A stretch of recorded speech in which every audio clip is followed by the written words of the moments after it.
Tes,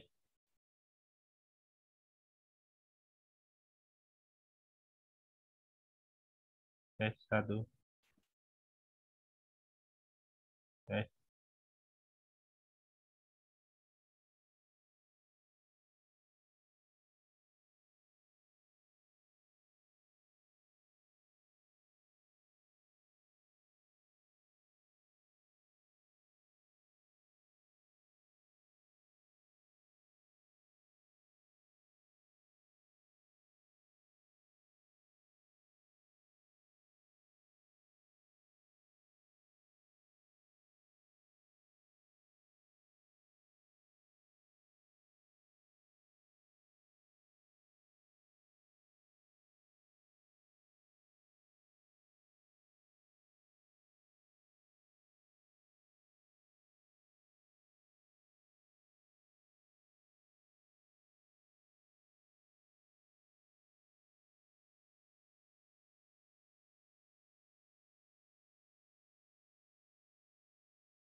Halo sore. Halo, malam Pak Chan. Halo, selamat malam Pak Budi. Selamat malam Bapak Ibu sekalian. Salam sehat selalu. Kita tunggu ya jamnya, jam setengah 7 ya. Terima kasih Bapak Ibu atas kehadirannya.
Malam, Ajen.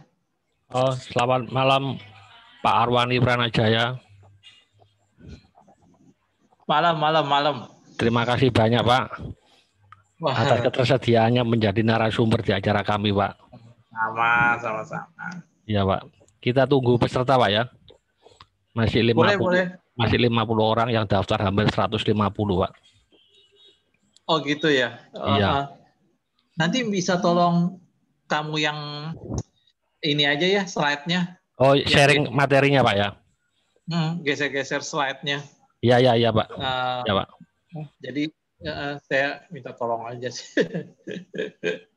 Iya Pak.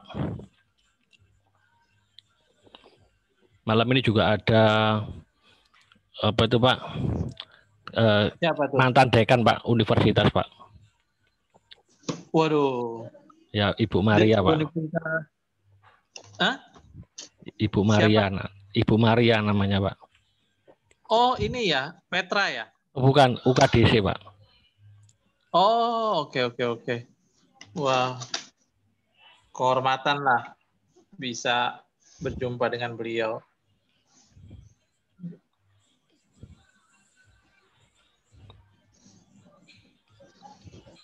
Hari ini sibuk ya Pak Arwani? Iya, rada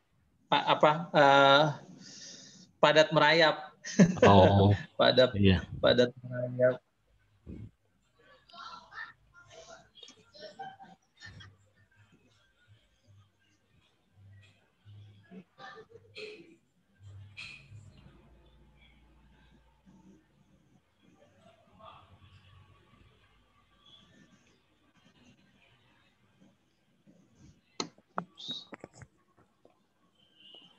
Kita mulai nanti tepat waktu aja Pak ya. Oh iya, boleh Jan. Ya kata Pak Arwani ada Zoom lagi ya nanti ya.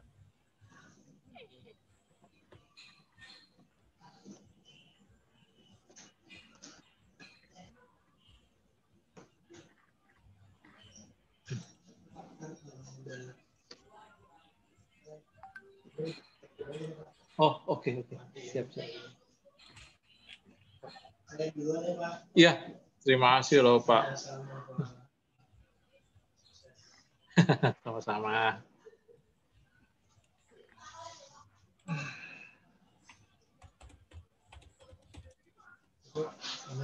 Waalaikumsalam.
Bisa kita mulai, Pak Arwani?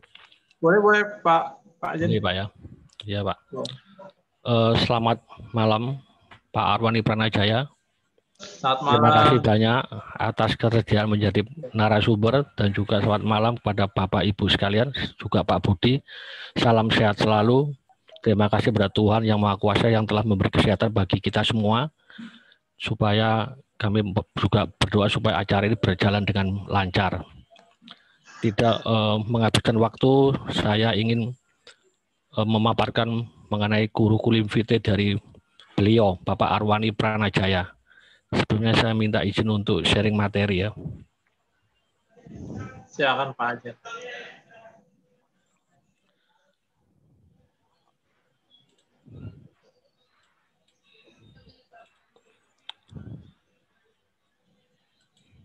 Ya. Ini adalah beberapa penyampaian yang dicapai oleh beliau. Beliau pernah menulis buku, 4 buku ya. Dan pada kesempatan malam ini beliau berbaik hati ya Bapak Ibu sekalian, beliau menyumbangkan 1 buah buku ya yang akan nanti kami berikan kepada 1 peserta ya. Itu dengan kriteria pertanyaan yang cukup bagus menurut kami berdua, dan keputusan kami tidak bisa diganggu gugat ya. Beliau juga pernah menjadi pembicara tentang pasar modal Indonesia Outlook di 2013 Investor Gathering oleh Maybank Kim Eng. Beliau juga merupakan salah satu dari 10 terbaik ya yang mendapat sertifikat CSA ya, Indonesia Certified Securities Analyst ya, lulusan tahun 2012. Juga sebagai the best winner team Red Portfolio Competition tahun 2011 di Singapura. Juga pernah menjadi keynote speaker tentang Indonesia Equity Market Outlook 2010 ya oleh Mandiri Investment Management. Juga mendapat award appreciation and contribution on IPO Bank Mandiri ya, bank milik negara. Juga menerima the best winner Rich Game Simulation ya yang diadakan oleh Aidil Akbar Majid RFC ya, ini pemegang International Register Financial Consultant ya, dan juga sebagai speaker pada acara-acara lainnya. Karirnya beliau mengawali karir sebagai junior auditor ya di kantor akuntan publik Dedi Saifuddin, kemudian tahun 99 sampai 2000 di Ciptadana Futura sebagai sales, Mei 2000 sampai 2002 di Danatama senior analis, Juni 2002 2007 di Mandiri Securities senior equity analyst, 2007 sampai 2013 di Kim Eng Securities sebagai senior equity and commodity technical analyst ya. Mei 2013 sampai Januari 2014 sebagai deputy head of research di Bloomberg TV Indonesia. Tahun 2014 sampai 2015 head of research juga di Bloomberg TV Indonesia. Tahun 2016 sampai 2018 sebagai Chief Investment and Personal Finance Officer PT Papillon Group. 2018 Mei sampai 2019 Agustus di Mirai Asset Securities Indonesia sebagai Institution Sales. September 2015 sampai sekarang beliau sebagai Financial Trainer and Assessor for Certified Securities Analyst CSA, LSP, dan PM. November 2019 sampai sekarang beliau menjabat di KEPE ya Bapak Ibu ya, jadi beliau juga menjabat di KEPE tahun Januari 2020 sampai sekarang komisaris independen di PT Fajar Villa Investama. Gambarnya nggak keluar. Pak Ajen, ya. Screen-nya masih share terus itu, kelihatannya belum nampak screen-nya. Ini sudah berubah Pak? Masih share ya di saya ya.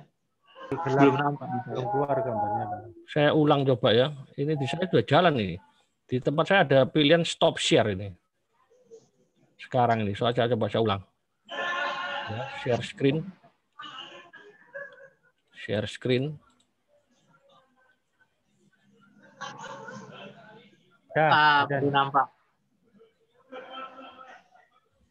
Baru nampak. Oke. Baru tampak ya. Mungkin ya ke materi kali ya. Ya.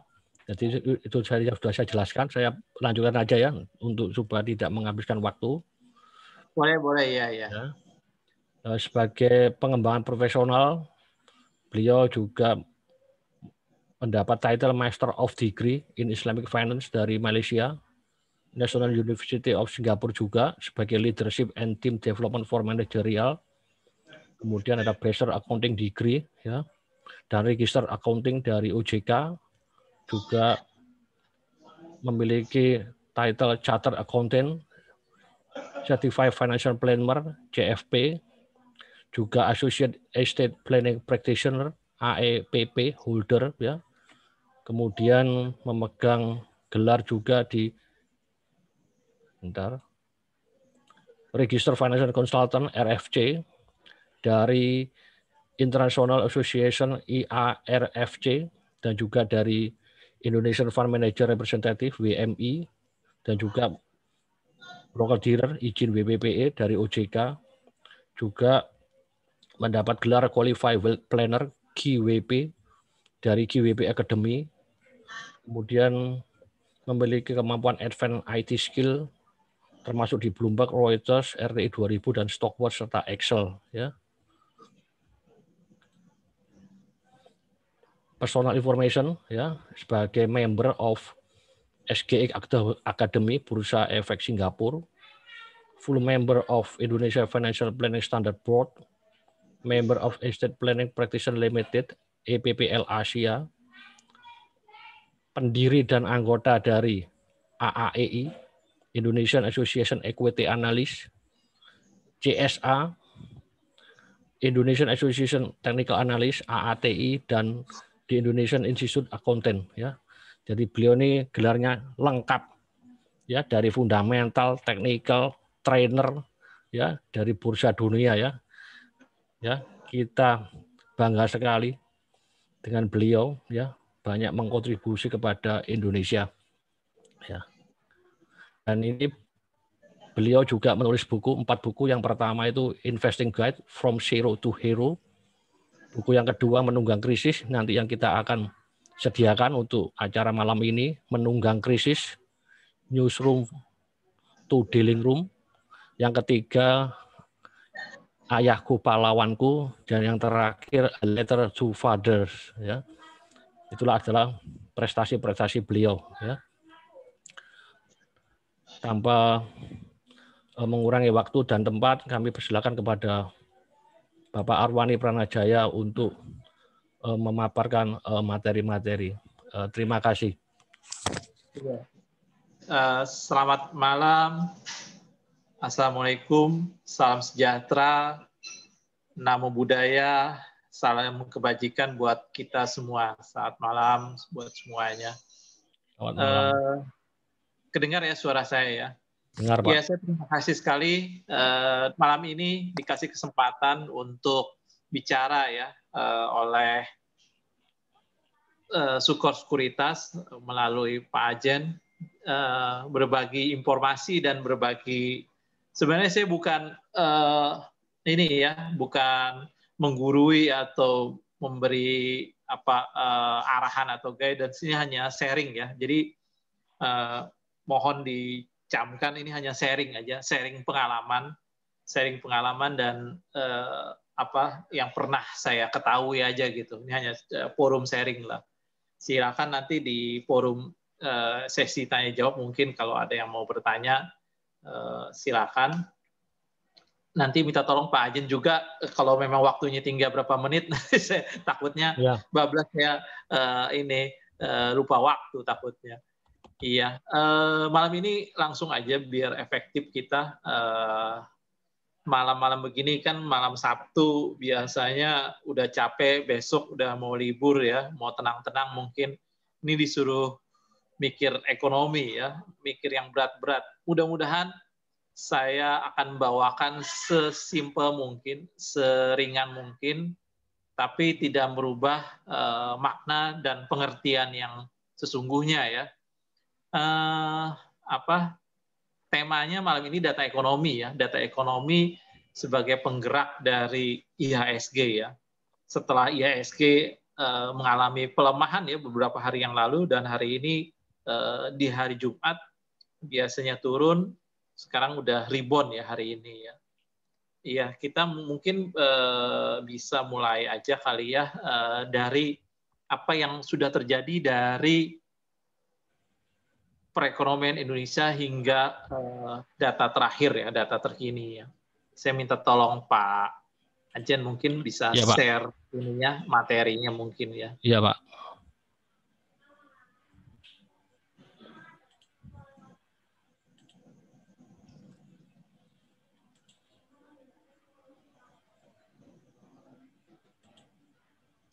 Kelihatan Pak Arwani? Belum nampak Pak? Mungkin agak nge-lag, Pak. Iya kan. Belum, Pak ya? Belum nampak. Saya ulangi lagi, Pak.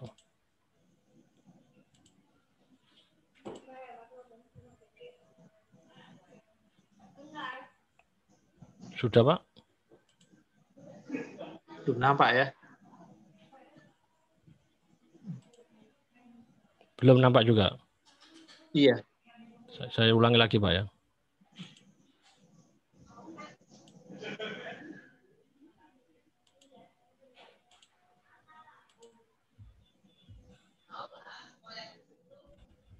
Nah, nampak.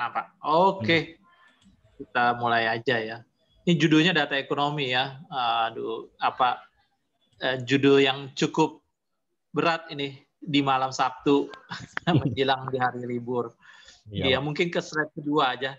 Apa yang sudah terjadi di tahun 2021 ya? Apakah sudah sejalan dengan pemulihan ekonomi global ya?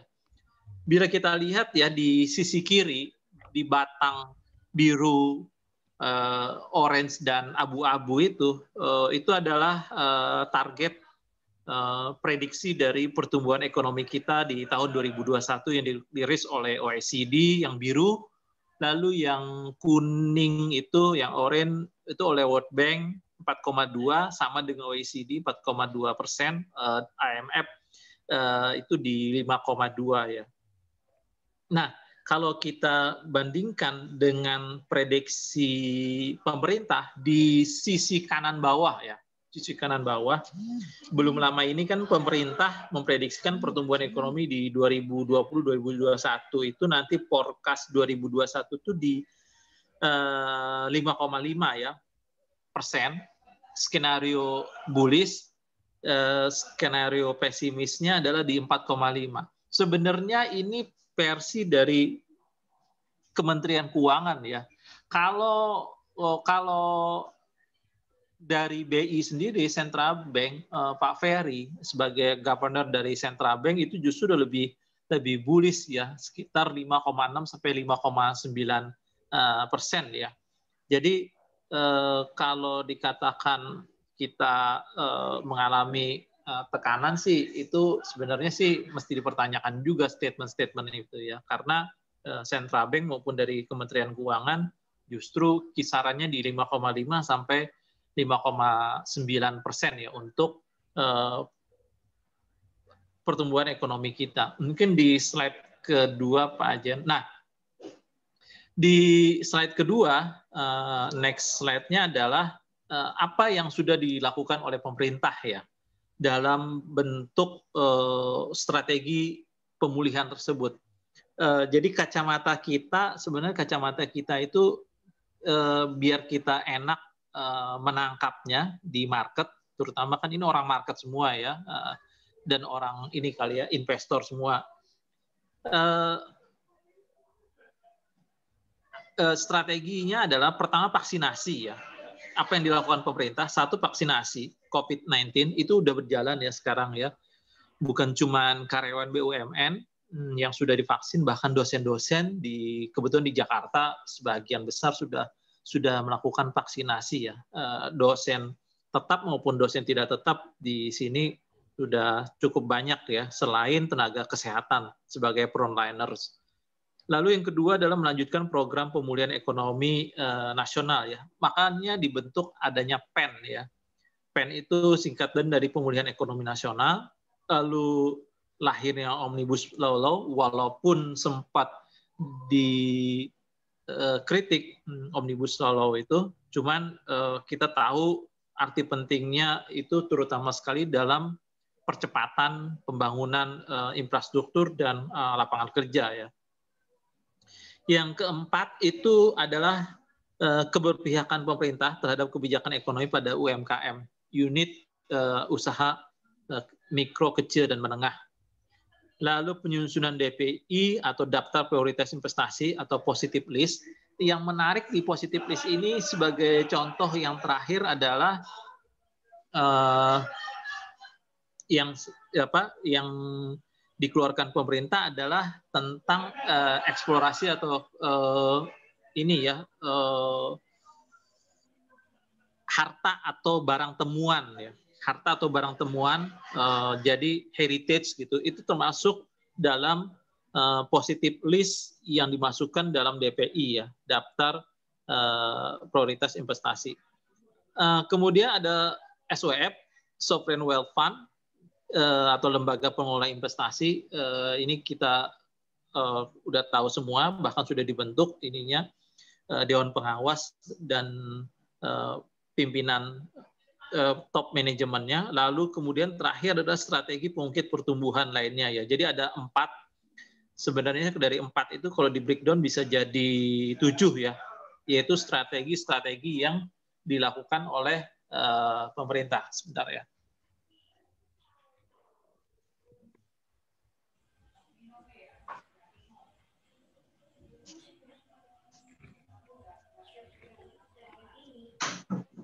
Next, selanjutnya di slide selanjutnya kita bisa lihat nanti slide-slide selanjutnya akan berbicara dari 7 komponen yang saya sebut tadi ya, COVID, PEN, Omnibus Law, lalu SWF, sama nanti kita akan singgung sedikit, mungkin bukan sedikit ya, selayang pandang tentang quantitative easing nanti menjelang terakhir materinya.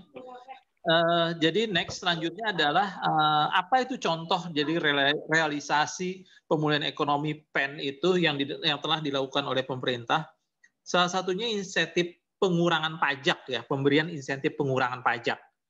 Lalu dalam bentuk konkretnya pengurangan pajak pembelian mobil yang di atas 1.500 hingga di atas 2.500 cc itu maksudnya pajak pertambahan nilai untuk barang mewah ya, PPNBM. Lalu kemudian kontribusi dari peningkatan konsumsi, investasi dan ekspor. Itu sebabnya sebenarnya untuk meleverage pertumbuhan ekonomi kita, pemerintah sangat memberikan stimulus untuk masyarakat melakukan konsumsi ya, atau spending konsumsi.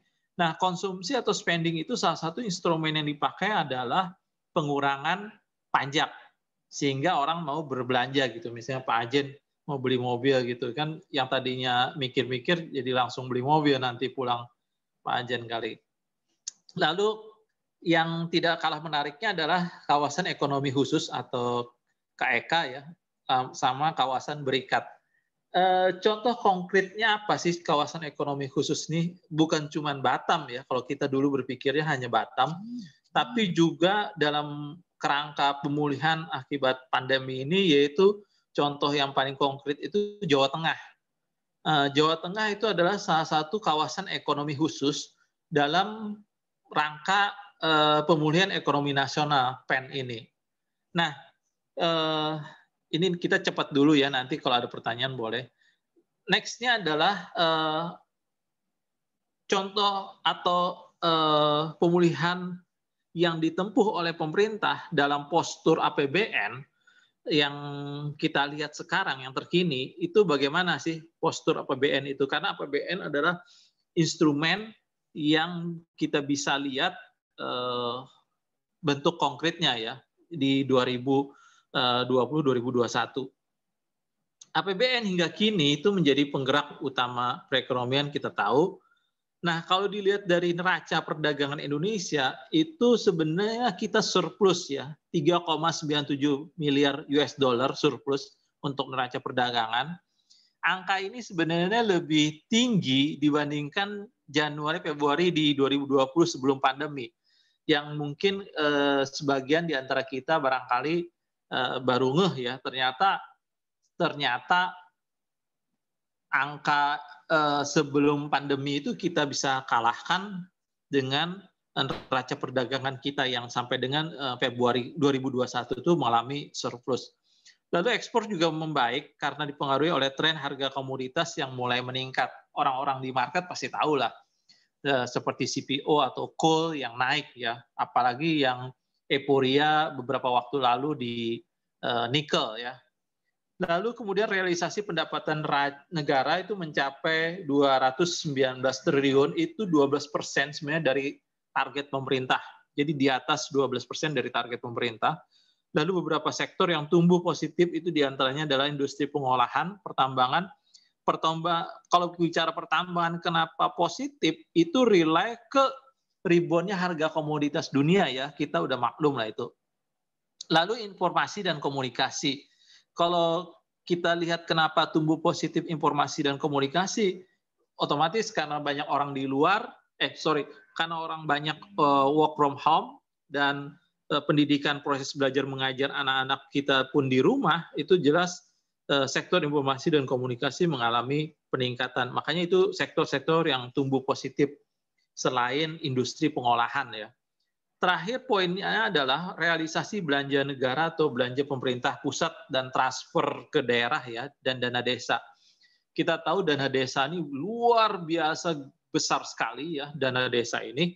Karena satu desa kalau saya tidak salah itu punya cap sampai 1 bio ya. Jadi itu prospek yang baik juga, siapa tahu Pak Ajen nanti mau jadi kepala desa di mana gitu. Ada 1 bio itu yang harus dihabiskan gitu. Untuk apa? Tujuannya tadi balik ke premis awal ya, yaitu meningkatkan konsumsi dan spending masyarakat. Itu mencapai 287 triliun atau tumbuh positif 1,2% ya untuk belanja pemerintah pusat dan daerah ya, transfer ke daerah. Nah, saya akan singgung sedikit tentang Omnibus Law. Omnibus Law di slide selanjutnya itu sebenarnya Undang-Undang Cipta Kerja ini merevisi undang-undang yang terkait ya. Jadi namanya juga Omni ya, jadi seperti bus yang merangkum beberapa undang-undang yang ada sebelumnya, yaitu undang-undang yang terkait dengan investasi dan menghapus diskriminasi terhadap foreign direct investment dalam undang-undang sektoral ya. Jadi dirangkum lah pengertian sederhananya dan mendorong investasi sehingga dapat menciptakan lapangan kerja baru dan mengurangi kemiskinan ya. Ini sangat diapresiasi sekali oleh World Bank, bahkan oleh Fitch Rating juga, sama Moody's Investor ya, dalam hal ini ya. Tujuan akhir goalnya apa sih? Yaitu mengurangi kemiskinan ya, mengurangi kemiskinan lewat apa? Lewat mendorong penciptaan lapangan kerja melalui investasi ya, yaitu Undang-Undang Nomor 11 Cipta Kerja. Di slide selanjutnya, perkembangan terakhir dari ekonomi kita kan cerita perkembangan ekonomi ya malam ini ya, yaitu apa yang dikeluarkan atau dirilis oleh Fitch Rating untuk rating kredit Indonesia itu mempertahankan rating kreditnya dengan BBB dengan outlook stable ya. Artinya apa? Artinya pertama, Fitch itu mengkonfirmasi bahwa langkah penanganan COVID-19 dan pemulihan ekonomi Indonesia itu berjalan sesuai on the track ya. Ini statement dari Fitch Rating ya yang diamini dan diapresiasi sekali oleh Menteri Keuangan Bu Sri Mulyani. Sejak mulainya pandemi global di awal 2020 sebenarnya ya sudah ada 124 negara yang mengalami penurunan rating. Nah, kita kan tetap stabil ya untuk rating kreditnya. Jadi kita tidak termasuk di 124 negara itu. Kemudian Fitch juga optimis terhadap proses pemulihan ekonomi Indonesia. Apa tadi yang kita sebut di slide pertama, kalau kita ingat tadi slide pertama, Fitch memproyeksikan pertumbuhan PDB sebesar 5,3% di tahun 2021 dan 6% untuk di tahun 2022 ya. Nah, kalau kita ingat di slide pertama tadi, itu kan masih berkisaran di 4,2 sama 5,2 ya, di slide pertama ya, tadi masih ingat kan ya. Tapi di Fitch Rating yang terakhir di minggu-minggu kemarin itu merilis 5,6. Jadi kalau 5,6 itu relay dengan angkanya BI Central Bank yang dikatakan oleh Pak Ferry ya sebagai gubernurnya Bank Indonesia. Di slide selanjutnya kita sesuai dengan urutan yang slide kedua ya tadi ya, yaitu tentang SWF. Pembentukan Lembaga Pengelola Investasi atau LPI. Ini terjemahan aslinya ternyata sekarang INA ya. INA bukan nama cewek sih, tapi kepanjangan dari Indonesia Investment Authority. Indonesia Investment Authority atau INA. Nah, kita tahu tujuan pembentukannya lembaga ini adalah lembaga yang kuat ya, dengan tata kelola yang terbaik guna mendapatkan kepercayaan investor global dan mengintegrasikan kantong-kantong investasi pemerintah yang tersebar di banyak tempat ya. Kemudian yang ketiga, mengantisipasi kebutuhan pembiayaan infrastruktur terutama yang dibiayai hutang-utang jangka pendek sehingga dapat digeser dengan pembiayaan dari SWF dan berjangka panjang. Contoh konkretnya apa? Kalau orang saham paling gampang contoh konkretnya adalah infrastruktur. Nah, di 2-3 hari yang lalu kalau sempat baca berita,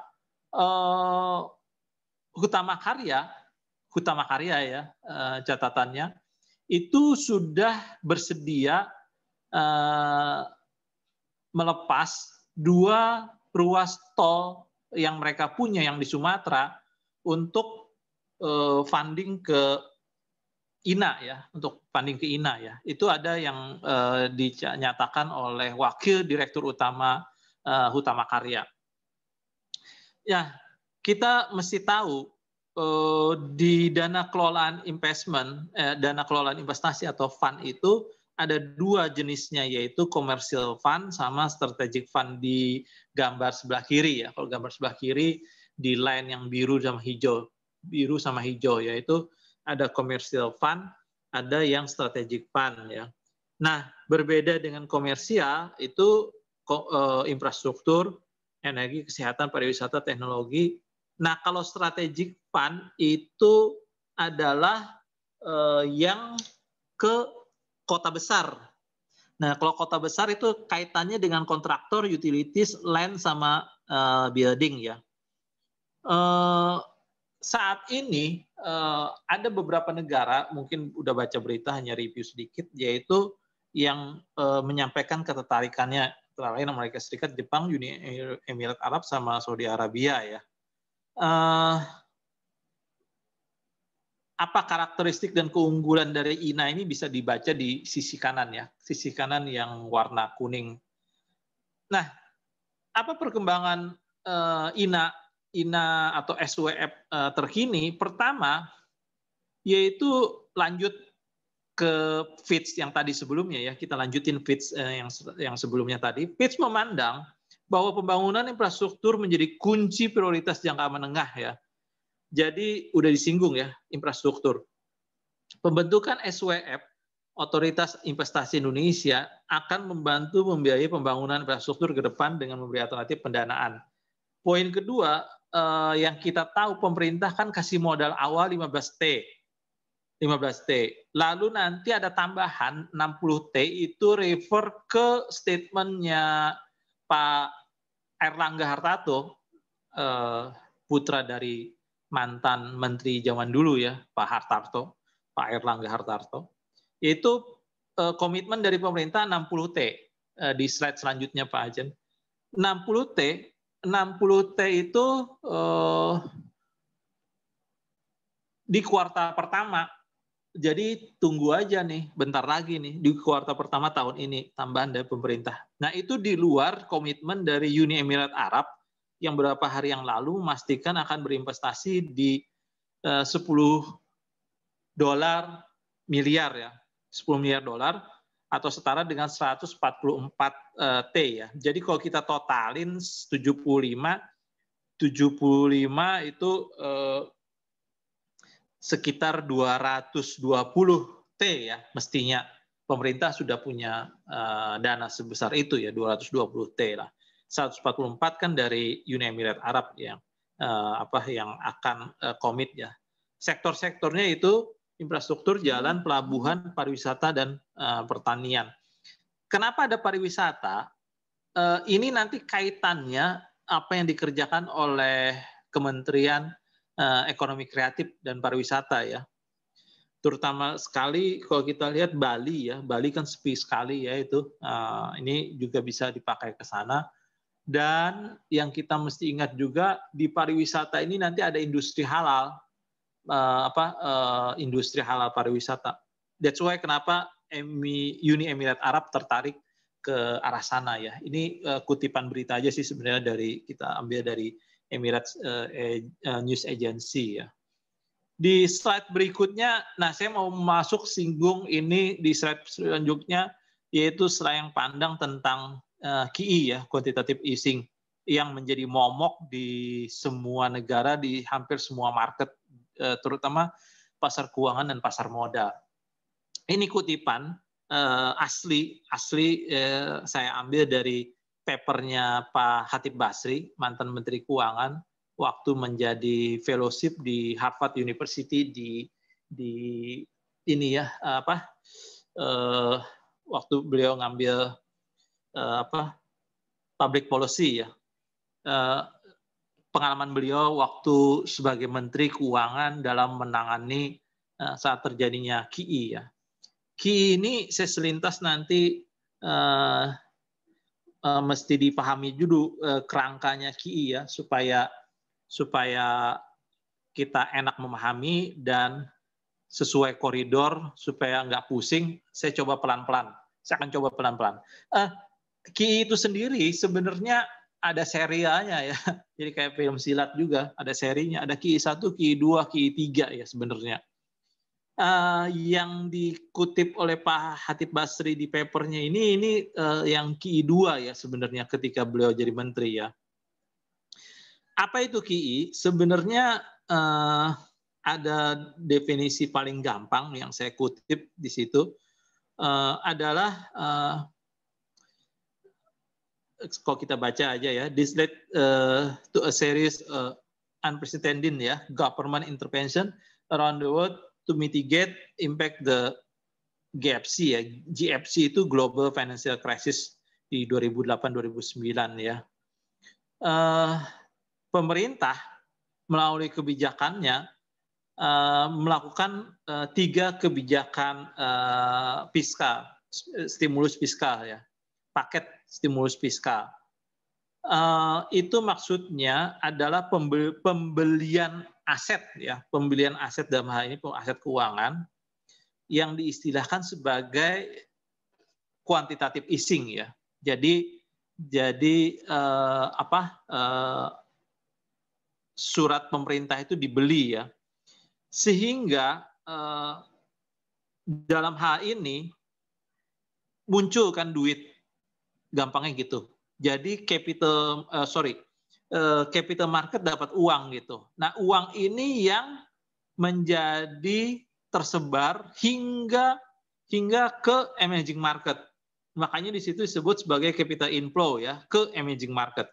Jadi kalau ada QE gampang sederhananya, kalau ada QE itu biasanya indikasi ke capital inflow di emerging market.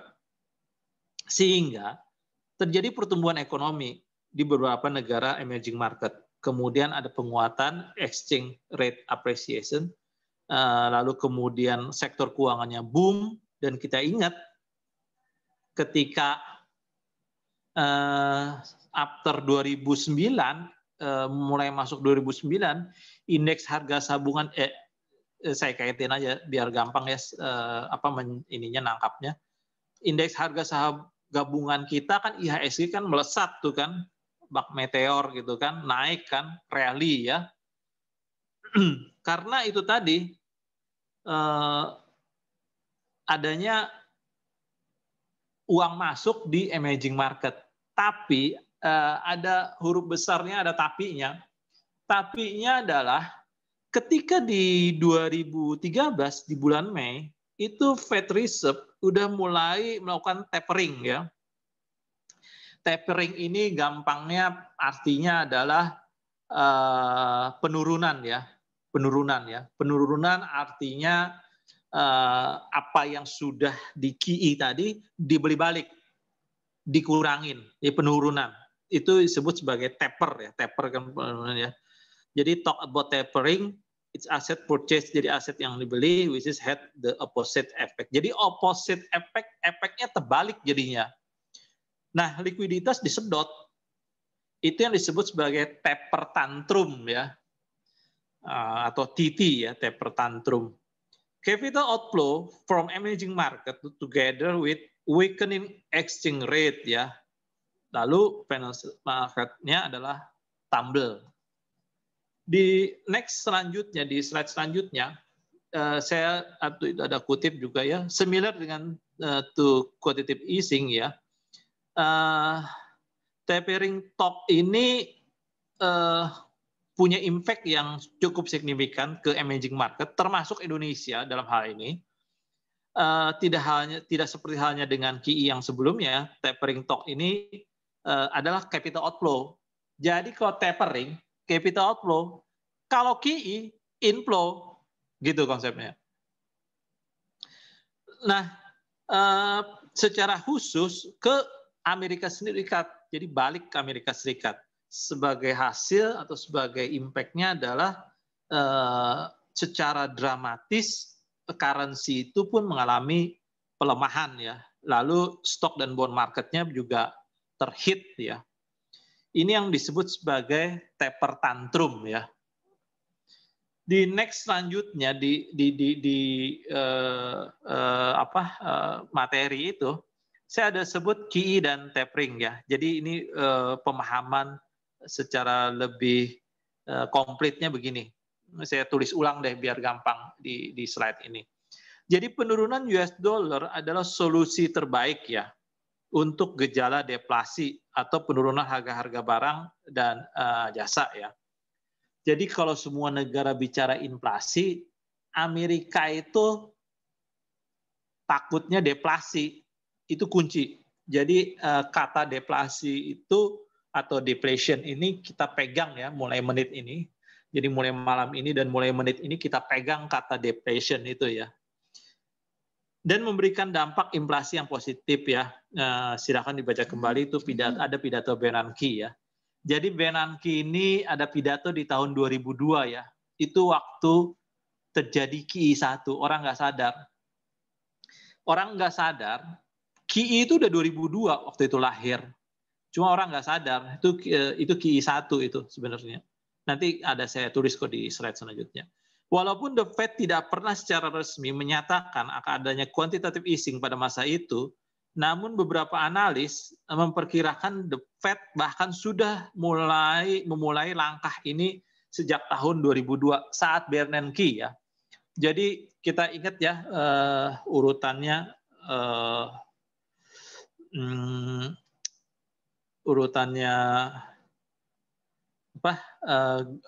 Fed Reserve ya, pimpinannya Gubernur Fed Reserve itu kan dari Alan ya, Alan Greenspan biasanya dipresetin celana hijau, ya kan, green hijau span celana, jadi celana hijau.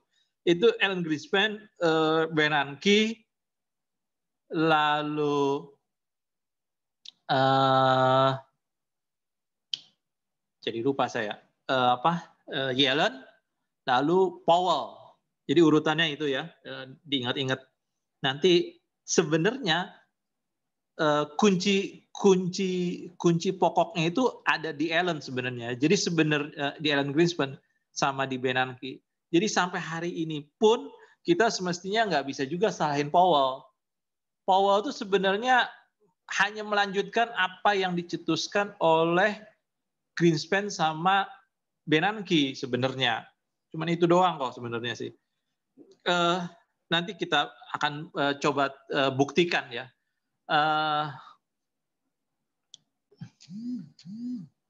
Nah, sejak tanggal 18 September di 2007 sampai 30 April di 2008, The Fed memangkas suku bunga ya. Kan ada moto tuh, terus turunkan suku bunga di Amerika kan. Itu adalah sebenarnya adalah kalau baca bukunya Alan Greenspan yang tebal itu cita-citanya Alan Greenspan itu dari dulu banget. Yaitu suku bunga dari 5,75% menjadi 2,25% dan hingga bulan Desember 2008 untuk pertama kalinya Fed Fund Rate itu dipangkas menjadi 0,025% atau dikenal dengan sebutan ZIRP ya atau Zero Interest Rate Policy ya. Jadi kita udah ketemu tuh dengan Zero Interest Rate Policy itu sebesar 0,025 ya.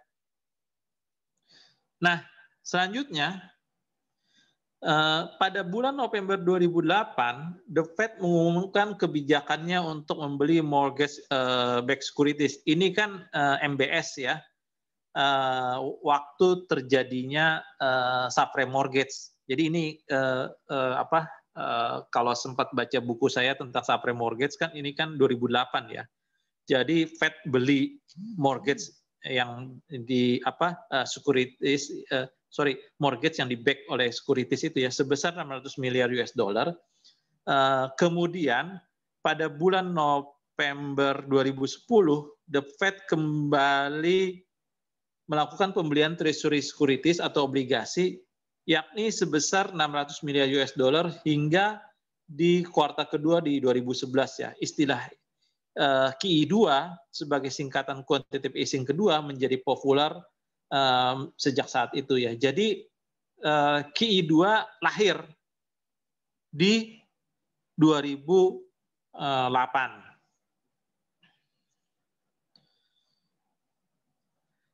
Tadi kan QE1 di 2002 ya. Nah, kemudian quantitative easing yang ketiga atau QE3 adalah yang paling istimewa. Why? Apa itu istimewanya Pak Arwani?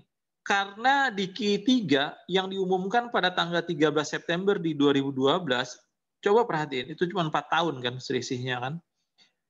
Di 13 September 2012 tersebut adalah pada dasarnya mengumumkan kebijakan The Fed untuk melakukan pembelian obligasi sebanyak 40 miliar US dollar setiap bulan. Setiap bulan loh, 40 miliar US dollar. Itu kebayang kan duit dibanjirin duit kan pada saat itu kan. Jadi duit terus dibanjirin sampai kini sih sebenarnya. Tanpa batasan jumlah. Ini terjemahan asli ya yang saya kutip ya. Jadi 40 miliar setiap bulan tanpa batasan jumlah. Alias akan dijalankan terus hingga batas waktu yang akan ditentukan kemudian. Itu kalimat aslinya gitu awalnya. Karenanya QE ini juga dikenal sebagai QE Infinity atau QE Unlimited. Next, selanjutnya. Sebelum saya lanjutin, ini ada istilah yang menjadi pegangan ya, pegangan kita semua di market biasanya ada hawkish, ada dovish ya. Nah, pernahkah Anda mendengar istilah the Fed hawkish versus ya the Fed dovish ini ya? Hawkish itu kan Fed-nya mengkhawatirkan inflasi, sementara dovish kan Fed-nya mengkhawatirkan resesi. Nah, jika the Fed mengkhawatirkan inflasi, maka kecenderungannya US dollar itu akan menguat. Ya, US dollar itu akan menguat. Nanti kita buktikan. Kita buktikan begitu paniknya ketika US dollar itu menguat ya. Jadi Fed itu cukup panik juga sebenarnya kalau US dollarnya menguat ya. Karena ucapan pidato Fed ya yang diinvestasikan akan menaikkan suku bunga acuan. Sebaliknya jika Fed-nya dovish itu artinya Fed-nya akan memangkas suku bunga dan menambah money supply ya. Nah, kita buktikan di dollar index. dolar indeks di slide selanjutnya itu terlihat kan dolar indeks itu dolar melemahkan diri dalam tanda kutip terhadap major currency. Terhadap major currency, 8 major currency itu. Jadi kalau kita perhatikan chart yang terakhir itu kan menukik ke bawah kan ya. Menukik ke bawah dolar indeksnya. Ini yang disebut sebagai kekhawatiran terhadap hawkish ya, Fed-nya. Jadi hawkish sebenarnya. Nah, dari uraian tadi, apa sih poin-poin pentingnya bagi kita semua di slide selanjutnya? Di slide selanjutnya saya tulis, yang penting kan buat kita apa sih yang paling penting yang buat jadi pegangan gitu kan. Pertama, jika pemangkasan suku bunga acuan sudah dilakukan maksimal, ya, artinya cut gitu ya.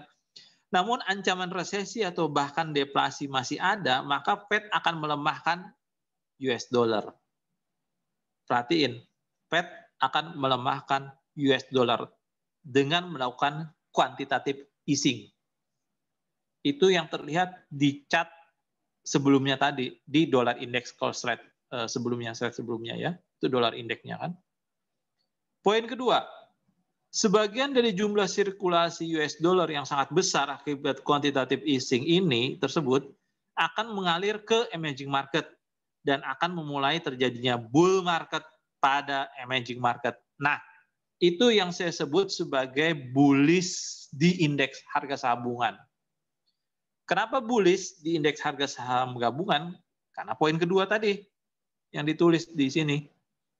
Nah, kebijakan The Fed menaikkan suku bunga acuan sejak pertengahan 2004 membuat selisih atau spread antara yield yang 10 tahun ya, yield 10 tahun dengan yield yang 2 tahun itu semakin kecil karena kan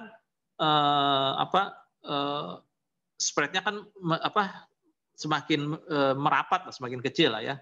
Yang dalam dunia fixed income atau dalam dunia obligasi biasanya orang-orang bond, orang-orang fixed income itu menyebutnya sebagai istilah flattening yield curve ya, atau selisih yield antara kedua obligasi turun hingga mendekati nol. Jadi antara yang 10 sama 2 tahun, next nanti kalau ada yang nanya apa itu flattening yield curve itu, yaitu selisih antara spread yang 10 tahun sama yang 2 tahun itu mendekati nol. Ternyata di slide selanjutnya bukan mendekati nol lagi, tapi jadi negatif. Jadi negatif. Nah, ini yang saya sebut sebagai memasuki bulan Februari 2006, untuk pertama kalinya sejak tahun 2000, yield curve antara 10 tahun dan 2 tahun itu turun di bawah garis nol atau negatif ya. Jika yang 10 tahun berada di bawah 2 tahun, 10 tahun ya, di bawah 2 tahun, atau dengan kata lain selisih yield keduanya adalah negatif, maka kondisi ini disebut sebagai istilah inverted yield curve ya. Kejawab kan sudah ya semuanya sebagai inverted yield curve. Inverted yield curve hingga saat ini adalah indikator yang sangat akurat untuk yang selalu mendahului terjadinya resesi ekonomi di Amerika Serikat. Hampir semua resesi Amerika Serikat selalu didahului dengan terjadinya inverted yield curve. Poin kedua, dimulai dari tahun 2017, kuartal keempat, penghujung 2017, Fed mulai mengurangi jumlah obligasi yang dimilikinya. Tadi kan dia kan beli surat berharga kan, bondnya kan. Sekarang Fed-nya mulai kurangin. Nah, The Fed juga mulai menaikkan suku bunga acuan atau Fed Fund Rate ya. Untuk pertama kalinya sejak tahun 2007 ya. Saya nggak sebut dulu deflation make it. So, ini sebenarnya pidatonya si Bernanke ya. Nah, di slide selanjutnya aja. Di slide selanjutnya adalah kendati pun sejak bulan Agustus di 2019 Fed sudah mulai memangkas suku bunga dari level 2,5 menjadi 2,25. Namun dampak quantitative tightening di 2017 dan trade war di tahun 2018 dapat dilihat dari penilaian penurunan yield curve yang sudah mendekati 0 ya. Tadi kan saya bilang kan waktu zamannya si kolor hijau itu kan 5% tuh di slide mana tadi ya.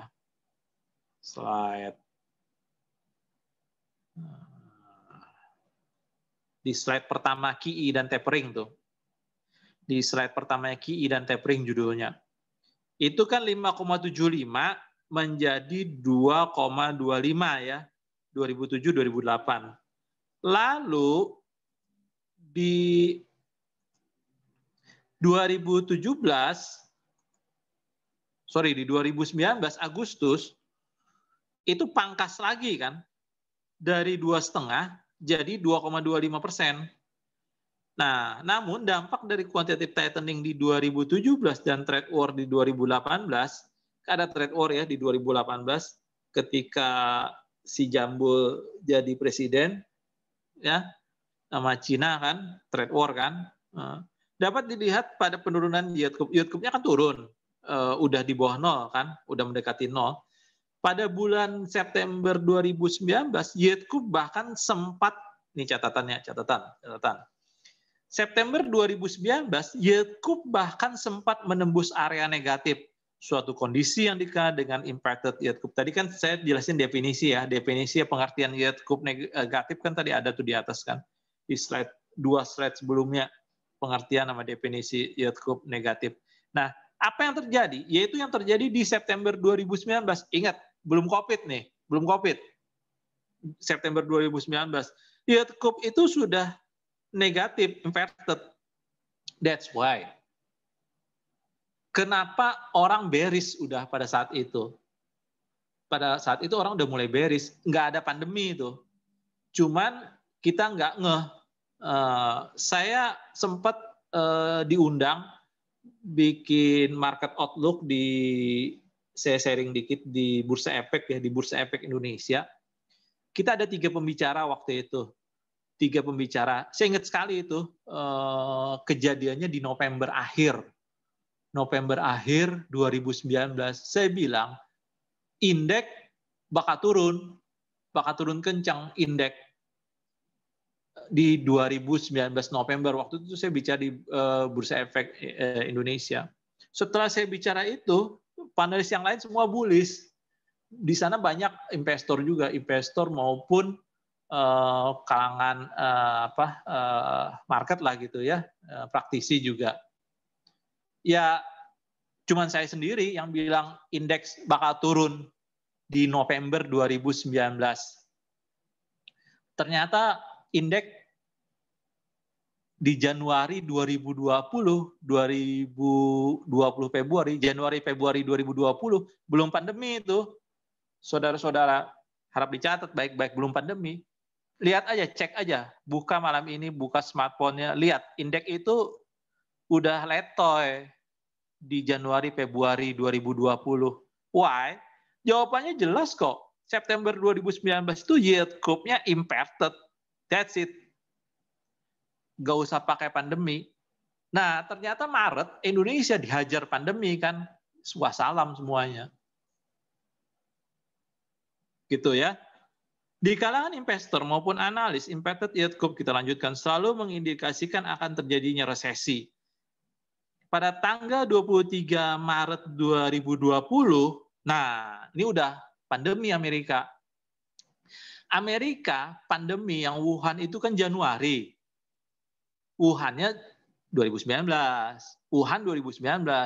Amerika Januari 2020 baru cuap-cuap kan pandemi. Nah, di 23 Maret 2020, Fed mengumumkan untuk membuka batas pembelian obligasinya menjadi sebanyak yang dipandang perlu. Itu statement aslinya Fed ya, kalau kita baca ulang. Jadi itu terjemahan aslinya begitu. Pembelian obligasi menjadi sebanyak yang dipandang perlu guna menyokong kelancaran fungsi pasar. Jadi pasar diguyur dengan likuiditas pada saat itu, mulai saat itu, walaupun pandemi. yang mereka sebut sebagai istilah quote unquote sebagai stimulus. Waktu tinggal 30 menit, Pak. Oke. Menyokong kelancaran fungsi pasar serta efektivitas transmisi kebijakan moneter di kondisi keuangan makro yang lebih luas. Dengan kata lain, sejak krisis subprime mortgage, jadi sejak 2008, di mana tahun 2012 Bernanke mengumumkan QE infinity. Jadi QE infinity itu Bernanke yang punya kerjaan ya. Itu diulang lagi oleh Powell di 2020. Jadi 2012 QE infinity, di 2020 Maret Powell bikin lagi infinity. Diulang. Nah, bagaimana ekonomi Indonesia bereaksi terakhir terhadap kondisi seperti ini? Paling gampang kita lihat persepsi investor asing terhadap currency kita. Itu kuncinya. Bagaimana persepsi foreign investor terhadap currency kita ya, yang direfleksikan dengan credit default swap ya, atau CDS 5 tahun. CDS 5 tahun kita tuh sampai sekarang terkendali ya, jadi aman gitu. Aman gitu. Kelihat itu di situ masih 85,73 ya, jadi melandai ya. Itu sebabnya saya bilang masih cukup aman ya untuk Indonesia. Pas banget nih, habis materinya. Oh ya, saya ulangin tadi ya, tadi di slide 1, 2, 3. Oh ya, yang 3 sebelumnya. 3 sebelumnya, Jen. Yaitu tentang kenapa Fed itu berkelakuan seperti itu, karena ada pesan sabda Pandito Bernanke ya. Sabdanya ketika dia di tahun 2002 di depan para ahli ekonom reuni nih ceritanya, para ahli ekonom di Amerika Serikat itu reuni di Chicago dalam rangka memperingati Milton Friedman ya. Kita tahu kan itu pemenang hadiah Nobel ekonomi ya, terkenal sekali sebagai tokoh pemikir luar biasa dalam sejarah filsafat bahkan ekonomi kapitalis. Milton Friedman itu kan dari Chicago ya. Nah, Bernanke pun punya sabda di situ. Dia bersabda dalam pidatonya. Itu sebenarnya jantung sampai hari ini dalam melihat perekonomian Amerika Serikat, dengan judul pidatonya yang saya kutip itu di bawah ya, di atas sebelum poin-poin penting barangkali itu agent, yaitu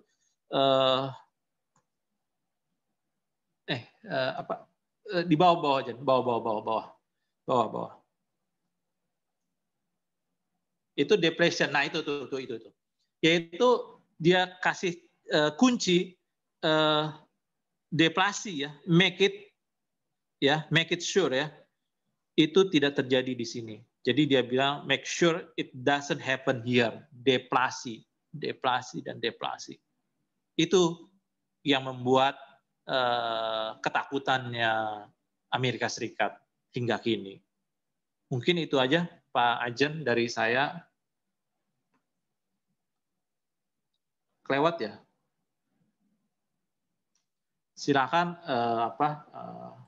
Iya, Pak Arwani, terima kasih banyak atas pemaparannya. Sangat menarik sekali ya, Pak Arwani. Sama-sama. Ini Pak mungkin Ajen. waktu mungkin nggak cukup kalau dibahas semuanya secara lengkap ini. Ya, kita bacakan pertanyaan ya, Pak Arwani ya. Ini pertanyaan dari Bapak Dewono.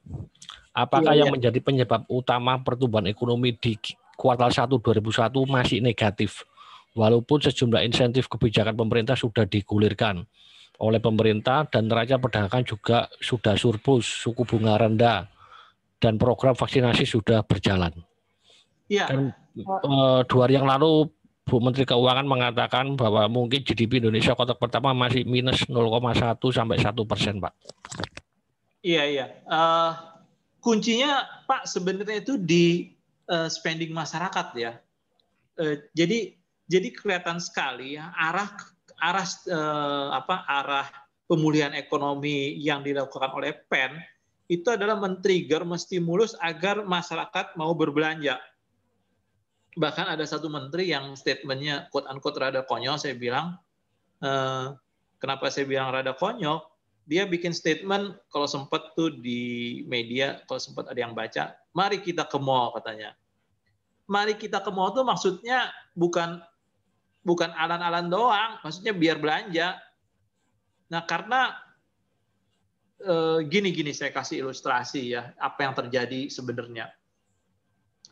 Di dunia perbankan itu kredit kan nggak jalan.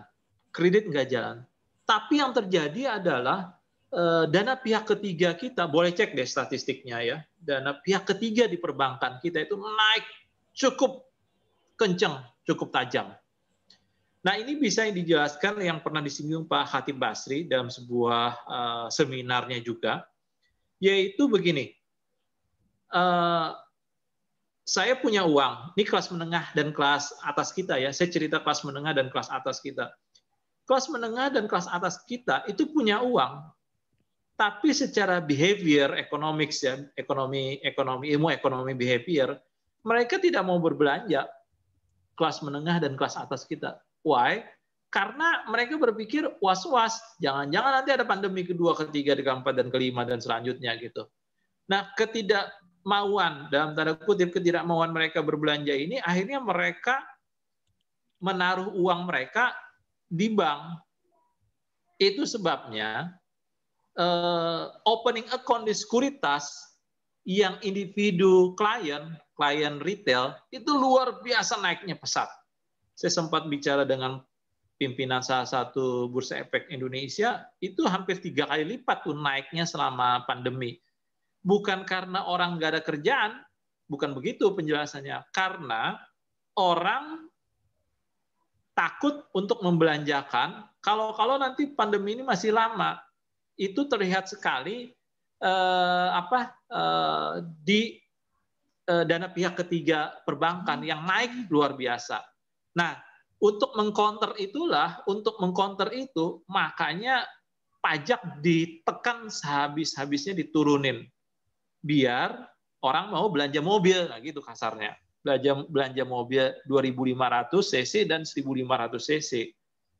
Nah, sehingga terjadi putaran ekonomi tadi kan, sehingga spendingnya bisa bergerak gitu. Karena kalau nggak ada spending, itu ya negatif jadinya pertumbuhan di QI pertama kita kemarin itu. Jadi QI pertama itu ya kurang membahagiakan lah gitu angkanya kan. Itu mungkin penjelasannya Pak Ajen. Iya Pak. Pak, tapi tadi diperkirakan bahwa selama 2021 nanti kan GDP positif Pak ya, 4-5% Pak ya.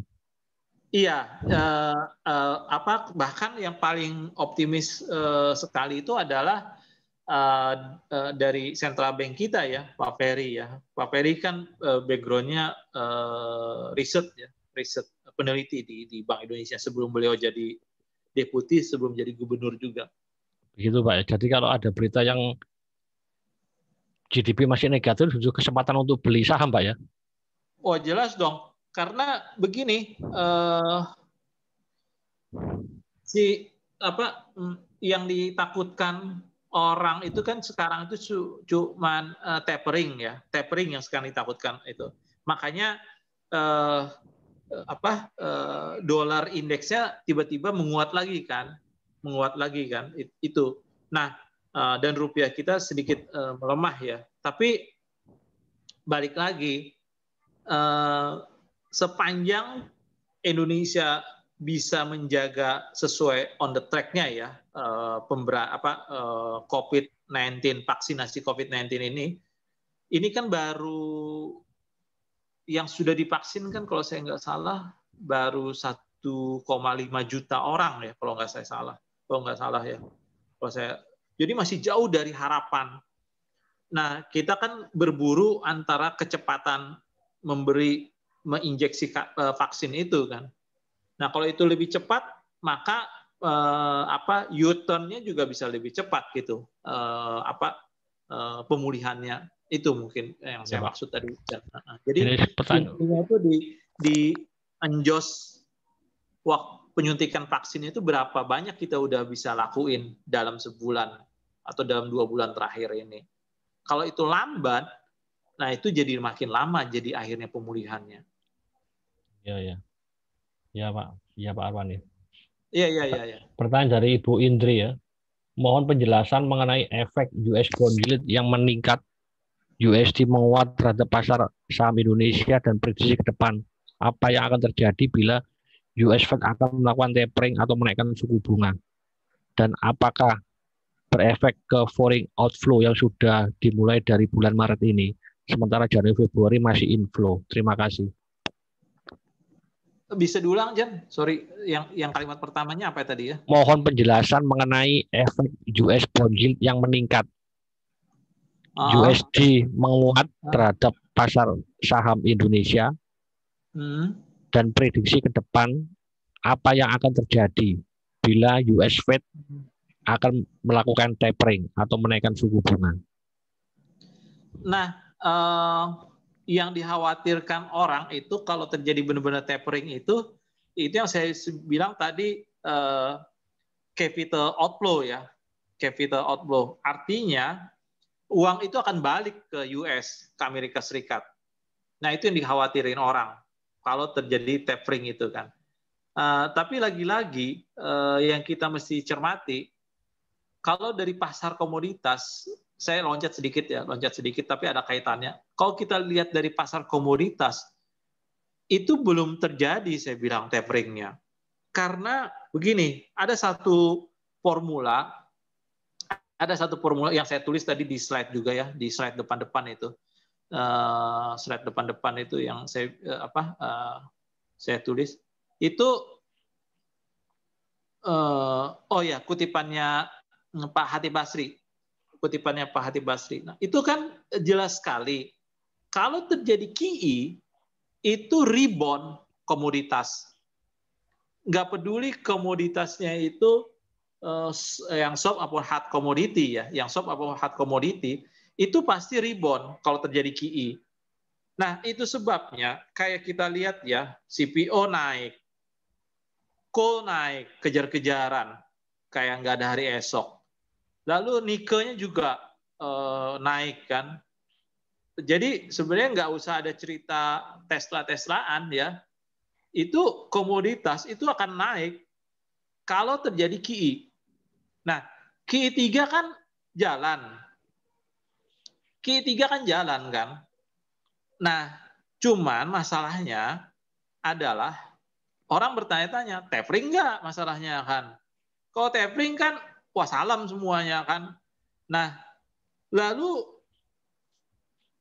untuk menjawab itu ada kemungkinan nggak? Kalau saya lihat dari sisi angle-nya pasar komoditas itu belum terjadi tapering gitu. Saya bilang sih itu sebabnya untuk indeks harga saham gabungan itu masih bisa bull ke depannya, masih bisa bullish gitu ke depannya. Itu satu.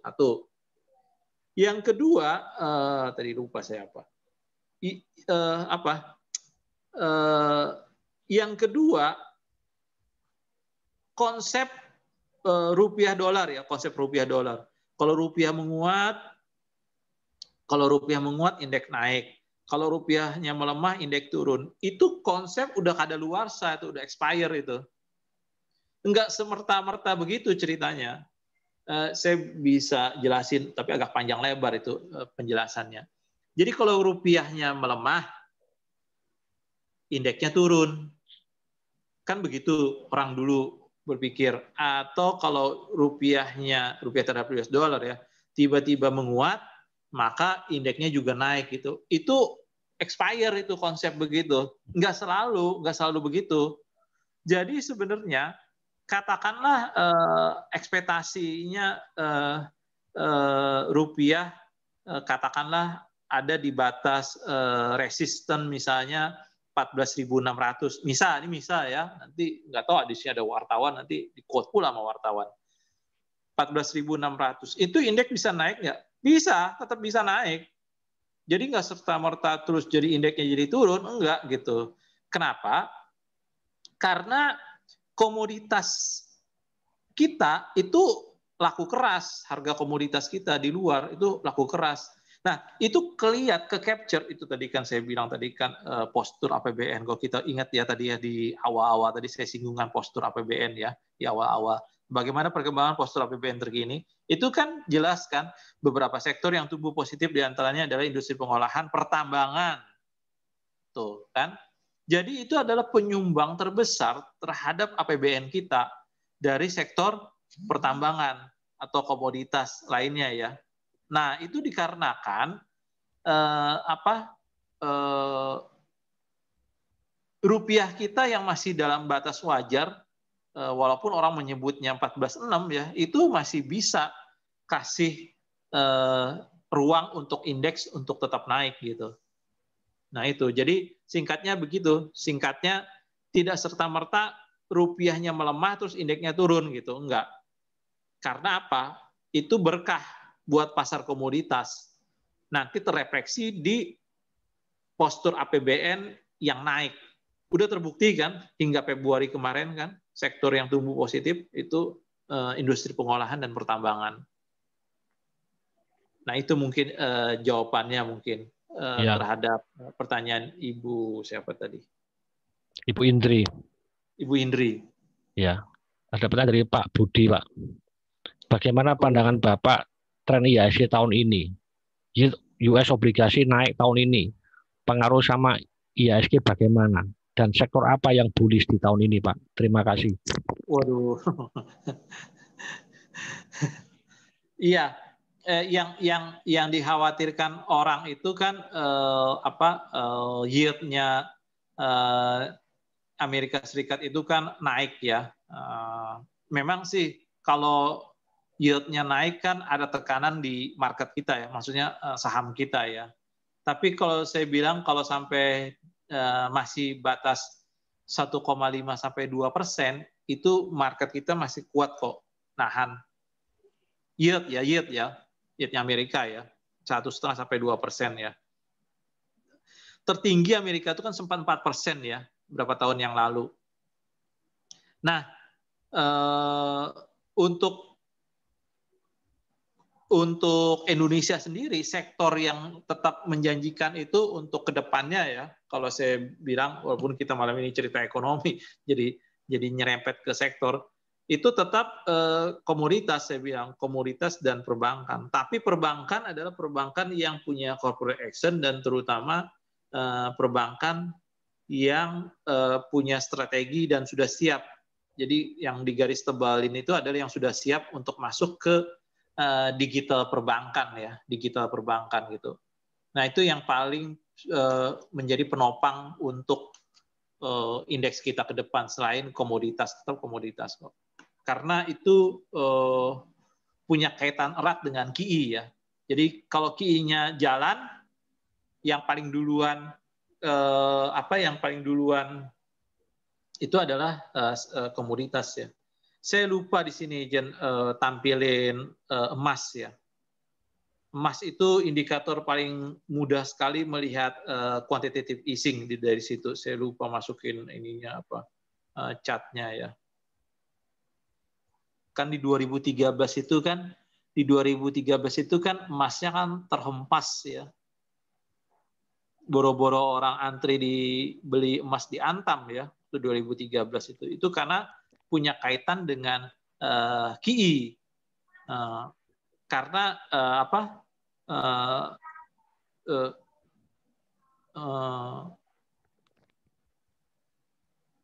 saya udah tulis ya itu di slide ya, yang di judul selayang pandang di quantitative easing ya, di poin pertama saya udah tulis itu ya di kalimat agak bawah itu. Kenapa emas terhempas pecah di tahun 2013 pertanyaannya sebagai sebuah parameter komoditas ya. Jawabannya simple. Karena di bulan Mei 2013 itu Fed tapering. Di 2013. Jadi jangan coba-coba beli emas pada saat itu. Karena nyungsep ke bawah kan. Itu yang disebut sebagai opposite effect ya, yang disebut sebagai taper tantrum tadi yang saya bilang mesti diingat konsepnya tadi di awal. Jadi capital outflow from emerging market otomatis weak exchange rate-nya kan, dan financial market pasti tumble gitu. Ya. Itu sih. Ya, Tapi Pak Arwani. IHSG tahun ini masih bull saya lihat. Iya, Pak. Terima kasih Pak Arwani. Sama-sama Pak. Ada pertanyaan dari Bapak Anak Agung Ngurah Gede Nandia Aditya Warman. Waduh, Selamat jauh malam, itu dari Pak Bali Arwani. itu dari Brawijaya itu. Bagaimana jika Indonesia menerapkan zero interest rate policy? Apakah memungkinkan? Kalau memungkinkan sih kayaknya masih berat ya Pak ya, karena kita butuh masih cukup besar juga ya. Masalahnya juga ada SWF kan. Jadi gini, saya ceritain dulu SWF-nya. Jadi bisa menjawab pertanyaan itu. Ini ada proyek ya. Nanti kan ditawarkan oleh SWF ke investor luar. Nah, investor luar kan akan nanya, kamu kasih saya proyek itu guaranteed return nggak, atau guaranteed ininya nggak, imbal hasilnya.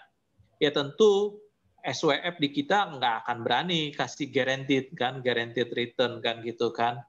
Kalaupun guaranteed return paling bunga obligasi kan. Nah, benchmarknya kan di situ Pak, bunga obligasi kan. Nanti larinya ke zero coupon ya.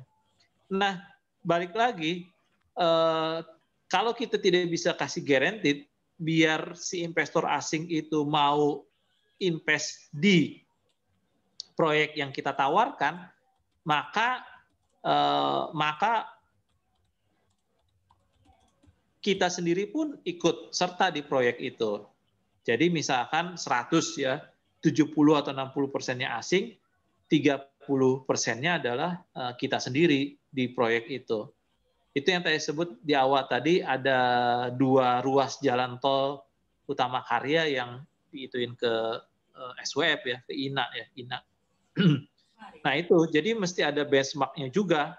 Nggak mau si asingnya juga harus saya sendiri nelen 100%. Mana mau asingnya nelen 100% ke proyek itu sendiri kan.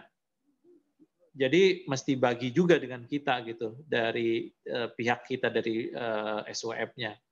Nah itu mesti punya underlying asetnya. Underlying asetnya benar-benar sektor real ya dari proyek tersebut sih. Sektor yang lain selain yang saya sebut jadi tadi itu adalah air ya, pengairan ya, irigasi dan pengairan juga itu salah satu sektor yang diunggulkan di INA. Itu mungkin jawabannya Pak Ajen tadi untuk Pak Agung Ngurah.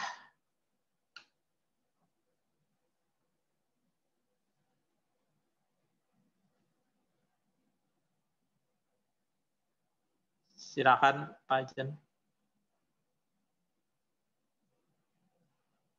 Halo. Halo ya Pak Arwani, dari Bapak Andi. Apa ketakutan Pak Arwani setelah kebijakan Powell yang terakhir, baik terhadap kondisi di Amerika dan kondisi di Indonesia? Terima kasih. Yang saya takutkan sih ternyata benar-benar tuh taperingnya terjadi Pak. Itu sih.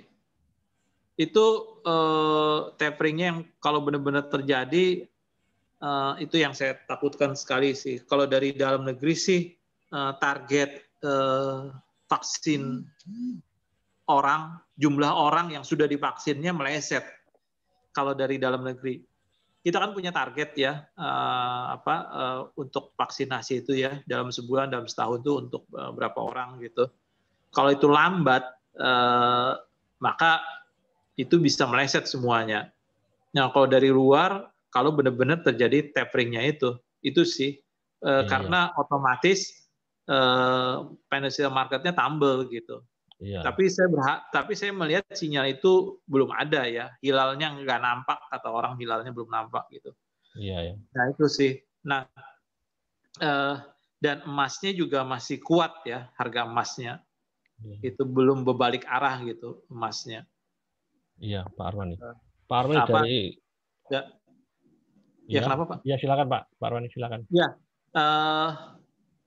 Dan komoditasnya juga masih up semua ya, terutama amonia ya. Harga amonia kan terus ke utara tuh kayak nggak ada hari esok aja tuh pergerakannya untuk harga amonianya. Gini, kita itu kan terselamatkan dulu di 2008, di 2009 itu kan dari komoditas kan. Itu yang memberi insentif kita yang luar biasa ke penerimaan APBN kita. Paling gede itu memang dari komoditas. Makanya disebut sebagai commodity boom ya waktu itu ya, sebagai commodity boom. Itu yang terjadi. Habis itu kan terjadi tapering kan setelah itu. Iya Pak Arwani. Pak Arwani, dari pemeran tadi kalau saya melihat ada dua hal yang cukup negatif ya bagi IHSG kita, yaitu inverted yield curve. Kalau negatif berarti kan tanda-tanda resesi. Dan yang kedua adalah tapering. Nah, kalau kondisi saat ini, dari dua ini kira-kira mana yang mungkin terlebih dahulu terjadi, Pak? Dan indikasi awal apa, Pak? Kalau saya lihat sih indikasi awalnya dari pasar komoditasnya sendiri ya, karena itu paling sensitif, dia berbalik arah ya. Saya bilang sih, kalau komoditasnya masih kuat, berarti yang di sisi sebelah sananya juga masih jalan gitu, masih jalan. Iya. Oh ya, menjawab itu tadi Ajen ya, sama Pak Andi ya. Ini jawaban buat Pak Andi sama Pak Ajen ya.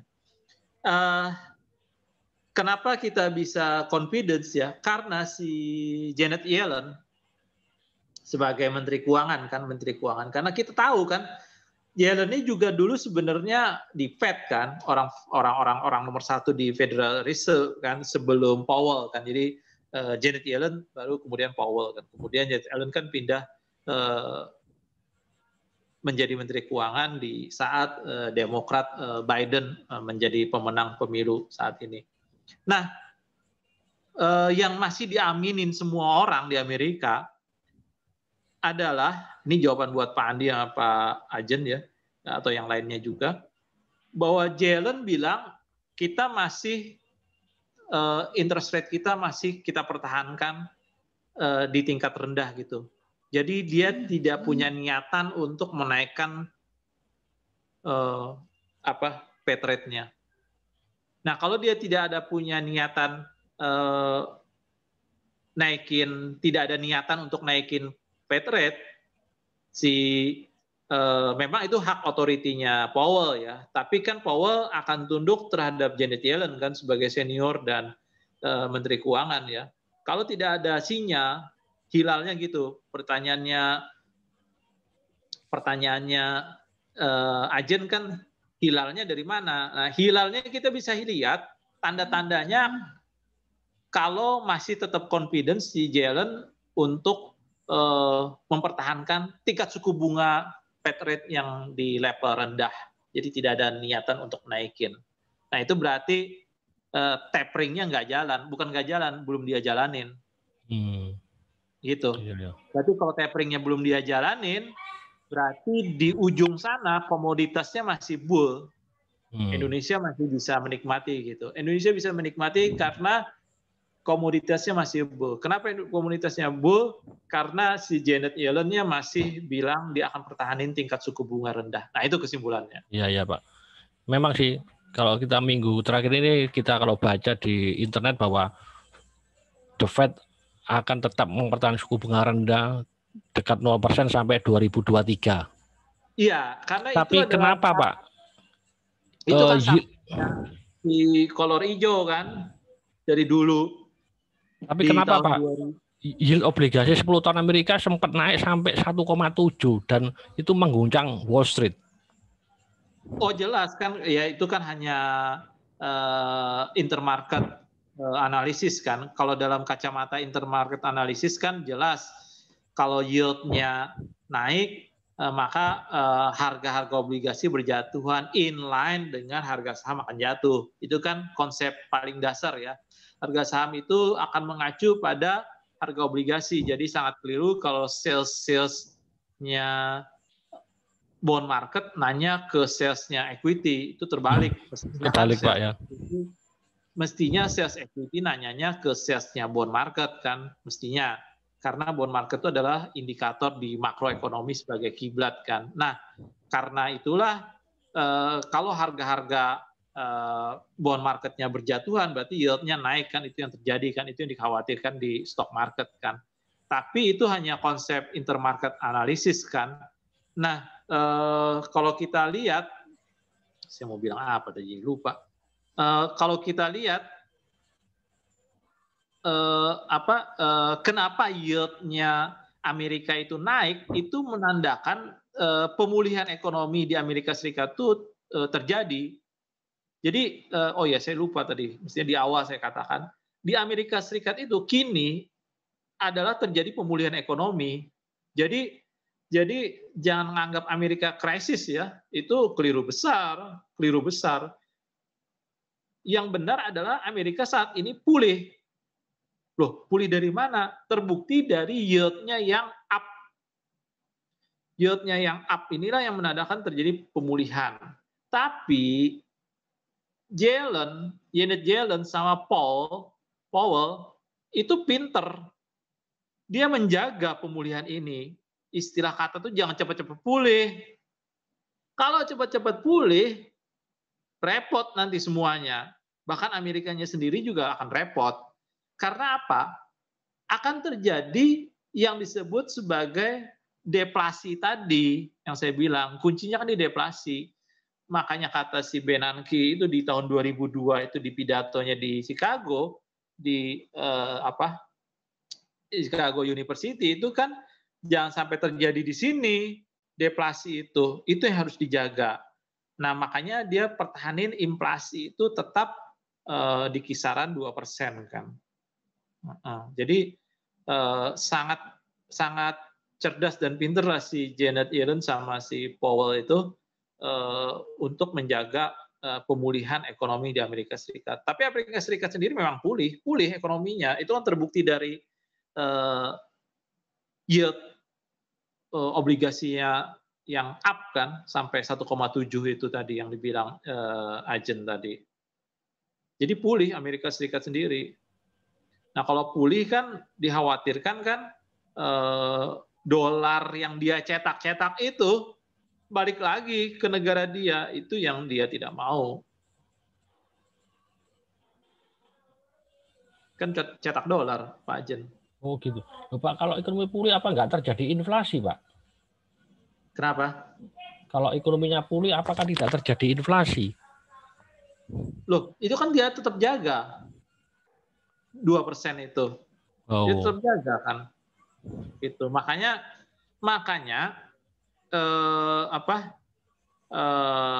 si Yellen kan udah wanti-wanti untuk untuk suku bunga rendah gitu kan.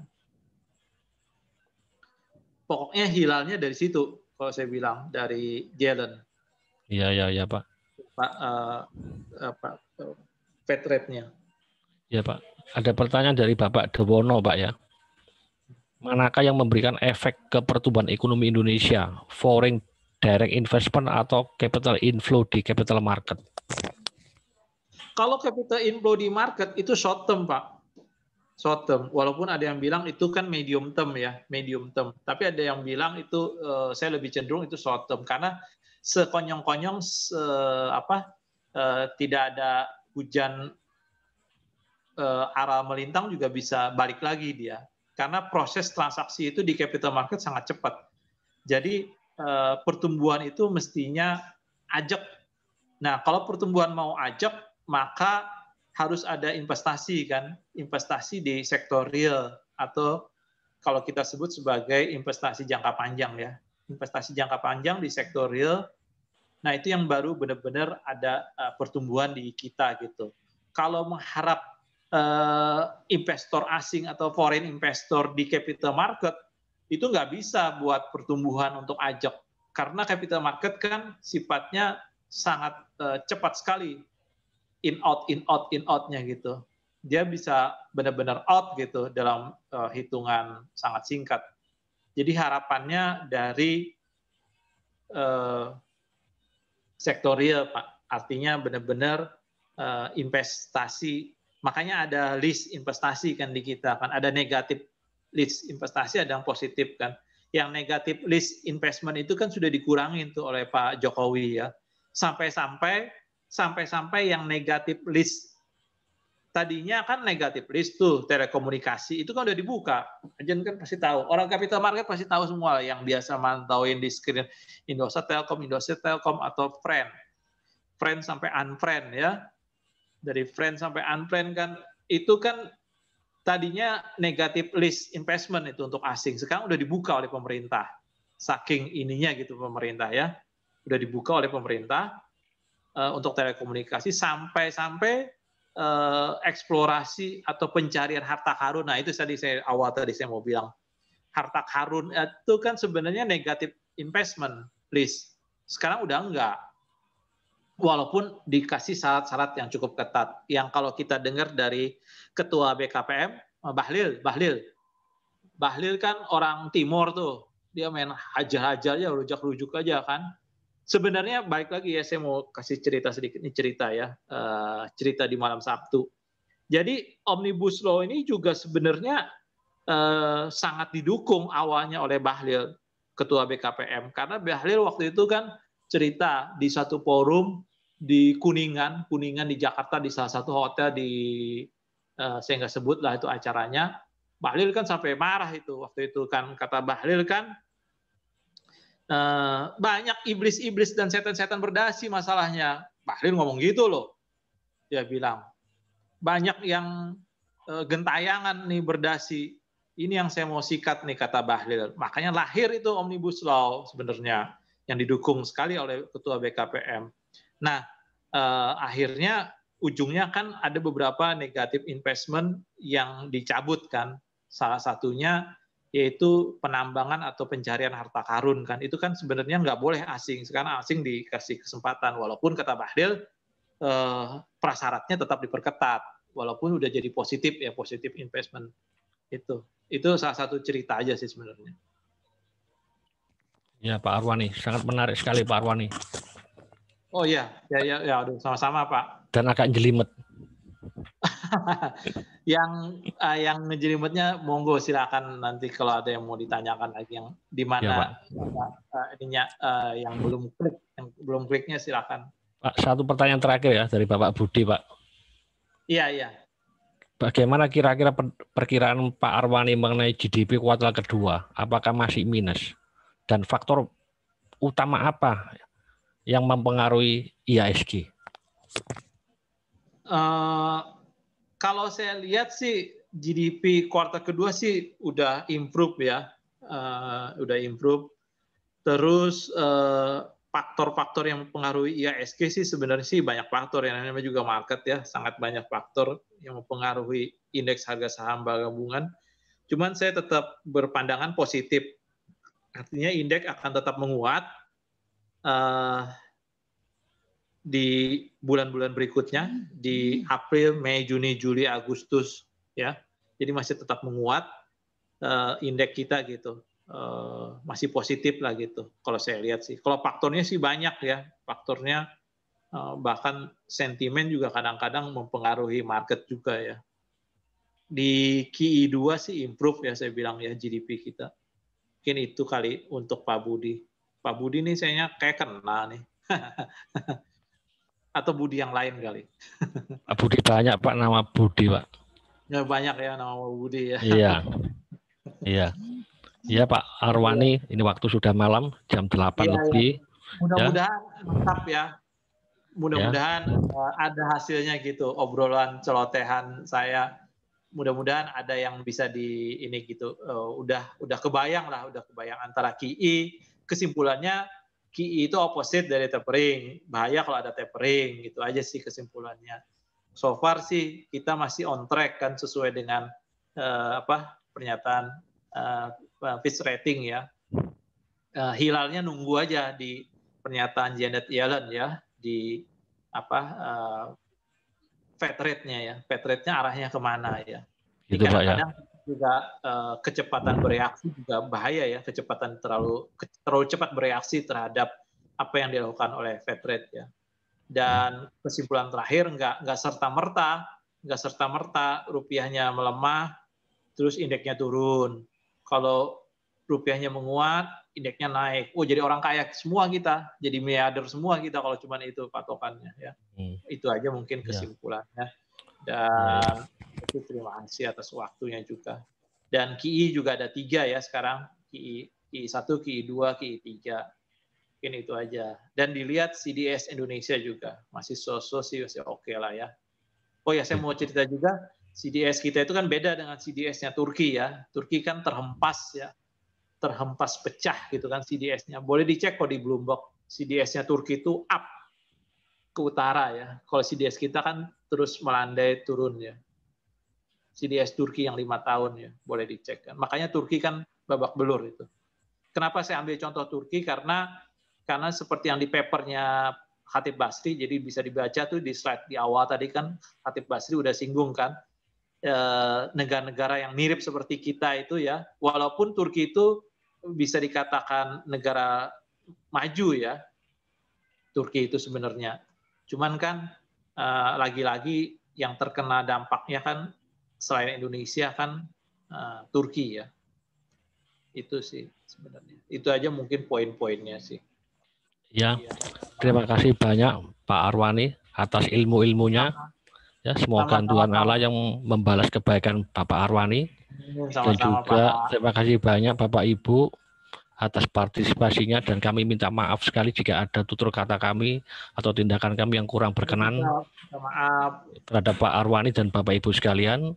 Dan sebelum kami tutup acara ini, kami ingin menentukan peserta yang akan mendapat buku dari Bapak Arwani Pranajaya ya. Ini setelah saya dan Pak Arwani berdiskusi ya, kami memilih Bapak Budi H. Yang ada pertanyaan, faktor apa terbesar yang mempengaruhi IHSG ya. Nanti bisa kirim WA ke saya ya. Pak Budi bisa kirim ke WA ke saya. Nomor WA saya 0817 0303 5591 ya. Ya, nanti chat ke saya bahwa Pak Budi menerima hadiah buku dari Bapak Arwani Pranajaya ya. Semoga buku tersebut bermanfaat ya. Sekali lagi saya ucap banyak terima kasih ya Pak Arwani Pranajaya. Sama-sama, terima kasih semuanya. Selamat malam, salam sehat selalu Pak Arwani dan juga Bapak Ibu sekalian ya. Salam sehat selalu. Ya, terima kasih. Selamat malam. Tuhan memberkati kita semua. Berkontribusi ya semua buat pemulihan ekonomi Indonesia. Selamat berkontribusi. Selamat berbelanja. Iya, Pak. Terima kasih, Pak Arwani. Ya, sama-sama ya. Ya, juga Bapak Ibu sekalian. Saya mohon diri, Pak Ajen. Iya, Pak. Terima kasih banyak loh, Pak. Sama-sama. Selamat malam semuanya.